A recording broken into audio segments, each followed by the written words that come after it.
পত্রিকা দেখা চলতেছে, বিয়ের ডেট সময় টময় দেখা চলতেছে।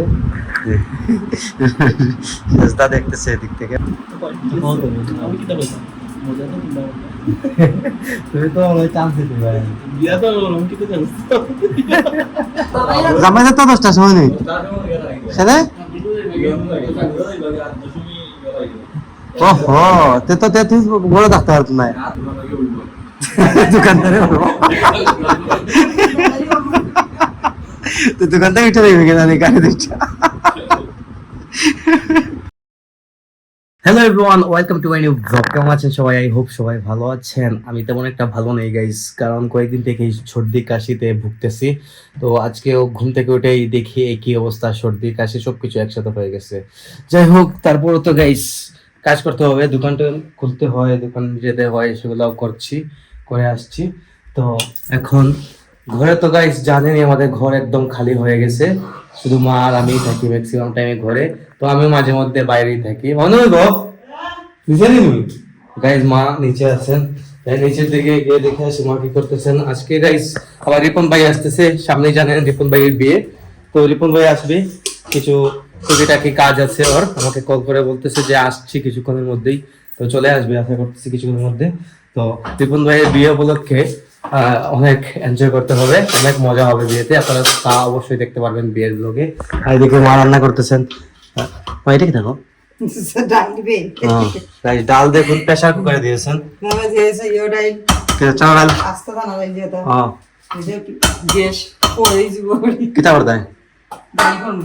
দেখুন গ্যাস ক্ষয় হওয়ার জন্য দেখুন মা প্রেসার কুকারে দিয়েছেন ডালটা। প্রেসার কুকারে দিলে করতে হয়ে যায়, ব্যবহার করতে হয়ে যায়।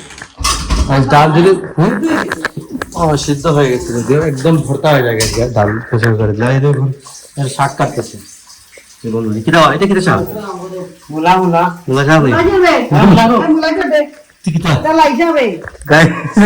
শাক চিনে না জীবন ভাই বলতেছে মূলা শাক নাকি এটা। আমরা কিন্তু মূলা শাক খাই না। তো এটা হচ্ছে লাই শাক বলে, লাই শাক কাটা চলতেছে। শাক কাটতেছে দেখি, কিন্তু শাকের নামটা জানে না গাইস ভাই।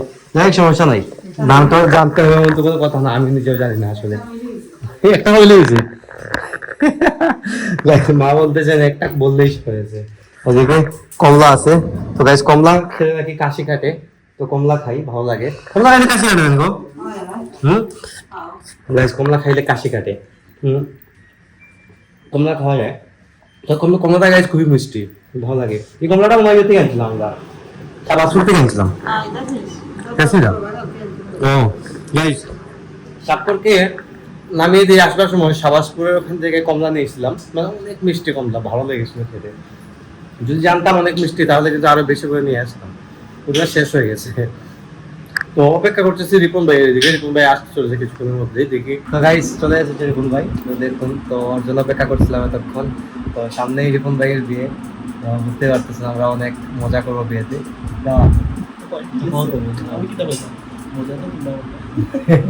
তুমি তো চান্স দিতে পারে বলতেছে বিয়ে তো করবে, কিন্তু মজা তো আমরা করবো। এটা তো অবশ্যই, আমরা ছোট ভাই মজা তো করবোই সবাই বিষয়। তো মোটামুটি কিছু শপিং টপিং এর বাকি ছিল, সেগুলো মানে স্টার্ট হয়েছে আজকে থেকে। শপিং গুলা মোটামুটি শুরু হয়ে গেছে, আজকে স্টার্ট হয়েছে।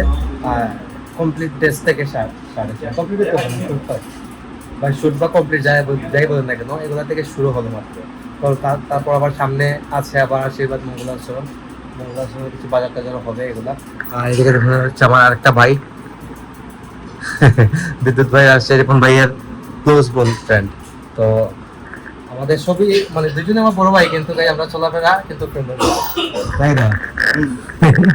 তারা খাওয়া দাওয়া করে দেখলাম না এটা গাইস, এখন খাওয়া দাওয়া করবো। এদিকে লাঞ্চও রেডি মোটামুটি। মা বাবা চলে এসেছেন বাসায়, বাবু ভালো রেডি এখানে গাইস। মা খাবার রেডি করে দিয়েছেন সবার জন্য, ধীরে ধীরে সাজদা বুঝে আপনাকে একসাথে খাওয়া দাওয়া করবো এখন। হ্যাঁ লাঞ্চের টাইম ওভার হয়ে গেছে, লাঞ্চের টাইমে তো ওভার হয়ে গেছে, মোটামুটি 5টা বেজে গেছে। থেকে খাওয়া দাওয়া শেষ করে কোন দিকে দেখা চলতেছে, বিয়ের ডেট সময় টময় দেখা চলতেছে। দেখতেছে এদিক থেকে, বাবার ভাবে সব দেখছি। তো কোন জায়গাতে ডেট ধার্য করা হচ্ছে, ধার্য অলরেডি হয়ে গেছে, তো আমরা এখন এই টাইমগুলো দেখতেছি আর কি, এখন কি হবে না হবে এগুলো। কোন দিকে?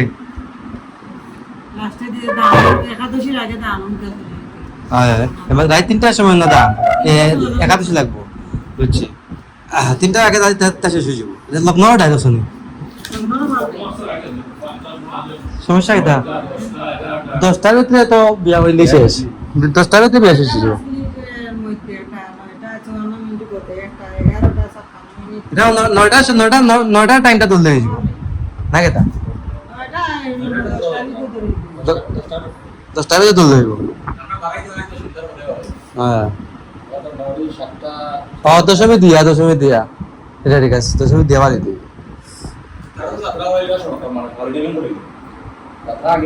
সকালে একাদশী লাগি তারপর এটা ঠিক আছে। কিতা যাত্রা জামাই যাত্রা 10টার সময় নেই সেটা। ওহো তে তো তুই ঘরে থাকতে পারতো না, এটা ঠিক আছে করতে পারবো দোকানদারে তো দোকান থেকে উঠে দেবে কিনা গাড়ি দিচ্ছা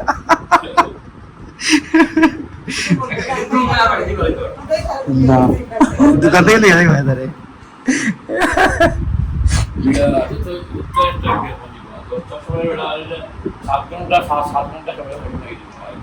ঘরে ঢুকতে পারতো না আর কি।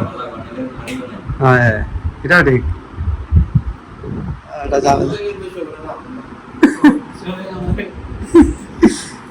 এখন তো টাইম নাই আর তুই তো বা করতে পারলো না পরে আর তো সময়ই নাই, তুই বা করতে তো নাই সময়। হ্যাঁ এটা ঠিক আছে, ঠিক আছে। তো গাইস কিছুক্ষণ আগেই চলে গেছে রিপন ভাই ওর বাড়িতে, ওর বিয়ে নিয়ে অনেক কথাবার্তাই হয়েছিল, তো কিভাবে কি করতে হবে না হবে, অনেক মানে অনুষ্ঠানগুলো হবে, অনুষ্ঠানগুলো কিভাবে সম্পন্ন হবে, কিভাবে আয়োজন হবে, এগুলো নিয়ে কথাবার্তা হচ্ছিল আর কি। তো অনেক কিছু আমি শুট করতেই পারি নাই, তো জানাই তো সবকিছু শুট করার মতো না। যাই হোক, তো রিপন ভাইয়ের বিয়ে নিয়ে আমরা কিন্তু সবই এক্সাইটেড, কিন্তু গাইস এটা ঝামেলা পড়ে গেছে, পূজার সময় কিন্তু বিয়েটা করছে, তো কিছু করার নেই, পূজার সময় বিয়েটা থাকতেছে, দেখা যাক কি হয়। বিয়ে তো আর একটাই করবে, আর পূজা তো বারবার আসবে, তারপর পূজা তো বসছে আবার একটা আসে, তো সবকিছু তো গাইস মেনটেন করতে হবে, দেখা যাক কি করা যায় সময় হলে, তো দেখি কি করি, বাস এই কথাই বলছি রিপন ভাইকে, আমি দেখি কি করি। যাই হোক, তো আজকের ব্লগটা আমি এখানে এন্ড করে দিচ্ছি। আপনারা আমাকে ফলো করতে চাইলে আমার ফেসবুক ইনস্টাগ্রামে ফলো করতে পারেন, আমার ফেসবুক ইনস্টাগ্রাম লিংক নিচে ডেসক্রিপশনে পেয়ে যাবেন। এন্ড আই হোপ আজকের ভিডিওটা আপনাদের ভালো লেগেছে, ভিডিও ভালো লাগলে অবশ্যই লাইক করবেন, কমেন্ট করবেন, শেয়ার করবেন, এবং চ্যানেল নতুন হয়ে থাকলে সাবস্ক্রাইব করে আমাকে সাপোর্ট করবেন। তো দেখা হচ্ছে নেক্সট ভিডিওতে, ততক্ষণ ভালো থাকুন, সুস্থ থাকুন, thank you so much for watching.